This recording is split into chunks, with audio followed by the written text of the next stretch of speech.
वक़ूलु लिन्नासि हुस्ना, और लोगों से अच्छी बात करना। अच्छा, बाद लोग इसका तर्जुमा यूं कर देते हैं कि लोगों से हुस्न अखलाक से पेश आना, वो भी दुरुस्त है। हुस्न अखलाक से पेश आना यही है कि उससे अच्छी बात करना, ये नहीं है कि मुस्कुराते हुए उसे गुनाह की दावत देना। लोग ये समझ होते हैं कि बड़ी एक्टिंग करके बोलना ये हुस्न अखलाक है।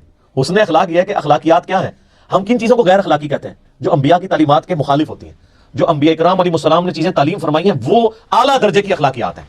यानी किसी को नमाज की तरफ बुलाना ये अखलाकियात है, किसी को कहना झूठ मत बोलो ये अखलाकियात है, किसी को कहना कि कारोबार में डंडी मत मारो ये अखलाकियात है, किसी को कहना कि तुम अपने माँ बाप के साथ उसने सलूक करो, अपने बहनों और भाइयों का हक विरासत में मत दबाओ ये अखलाकियात है, हराम खोरी मत करो ये अखलाकियात है। अच्छा, हमारे माशरे में अखलाकियात ये है कि कोई जो भी उल्टा काम कर रहा हो उसके साथ मुस्कुरा के बात करे कि लगा रही थे लगे, ये अखलाकियात नहीं।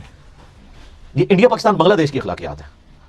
फिर मैं क्यों ना कहूं कि मरने से पहले मुसलमान कर ले इस पे गौर, किताबों का खुदा और है, बाबों का खुदा और।